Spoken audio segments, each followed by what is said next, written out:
Hey everyone, it's Chris from Marketing During Tough Times and Chris Wilson Coaching. Thanks for stopping by. Welcome to the Business Basics Show.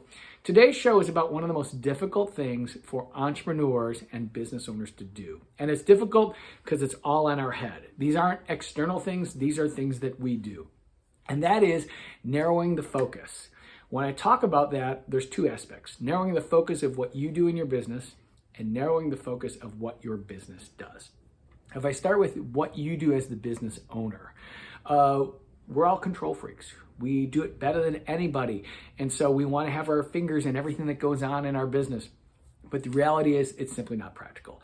It's not practical for you to try to do everything because you can't do everything well.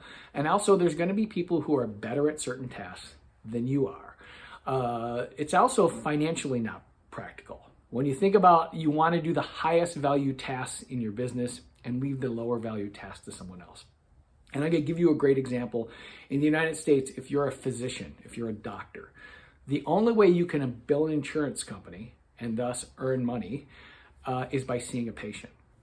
So face-to-face or online appointments with patients you can bill for, you can't bill for anything else. So if you're booking appointments or doing scheduling or doing the bookkeeping or talking to insurance companies, you actually can't bill for that and you can't get paid for that. So those are $0 tasks. So if you're a physician, it makes sense to spend as many hours as you can in front of a patient and then leave the other tasks to an administrative person who's making significantly less than a doctor.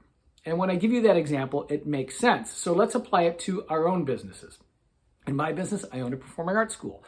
I actually have an administrator do all the administrative tasks, all the employee management, all the customer service. How I approach my business is highest value tasks. So marketing the business, that's bringing in clients. I'm actually really good at that because I understand the marketing side of my business. And I also see clients. Now, guitar lessons are between $70 and $80 an hour. So if I see a client, I can bill $70 to $80 an hour.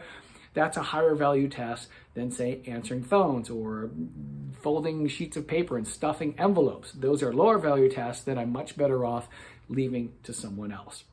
So within your business, you really do need to get off the front end of the business as quickly as possible. An exercise you can do is list all the tasks in your business and assign a dollar amount to it. So you could say, okay, giving guitar lessons is $80 an hour. Teaching a group music class is $120 an hour. Stuffing envelopes is minimum wage. Answering phones is $15 an hour. Customer service is $20 an hour. So anything that's not in that, $80 to $100 an hour range, I really shouldn't be doing. I should really be doing something else. Let's talk about narrowing the focus of your business. We have a tendency of saying, what's your business do? It does all these different things, all these different amazing things. And your business lacks focus and you can't necessarily be great at all these different things, at least right out of the gate you can.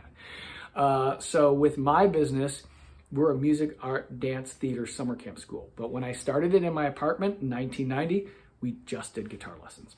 We gave the best guitar lessons. We figured out how to give guitar lessons. I trained other people to do the guitar lessons. We became a guitar school. Over the course of time, we added more programs. And when we added them, we did them right. We were able to do things. I think if we tried to offer all the different programs at once, it probably would have been a disaster. So narrowing that focus really helped us build a reputation as we're great at something and gave me time to figure out how to run a business and how to expand a business. Another great example is the restaurant industry. So when you look at the best restaurants in the world versus your local diner, you're going to see a difference in the menu. I was just on Gordon Ramsay, the famous chef. I went and checked out his website for his restaurant in London. This is one of the best restaurants in the world. I looked at the menu. There are 4 appetizers, there are 4 main courses, and a couple desserts. That's the entire menu. Compare that to, say, your local diner, where you get basically a catalog, right? It's like a 15-page menu, breakfast all day, here's lunch, here's dinner, here's all these things.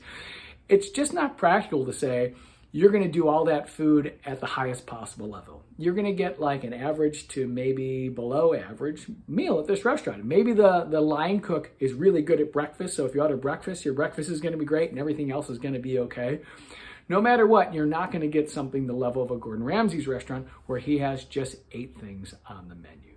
So within your business, take some time and figure out what's the one thing you're great at and do that and build a reputation on being great at something and then expand. All right, that's all for Business Basics today. I will see you next time. Thanks. Bye.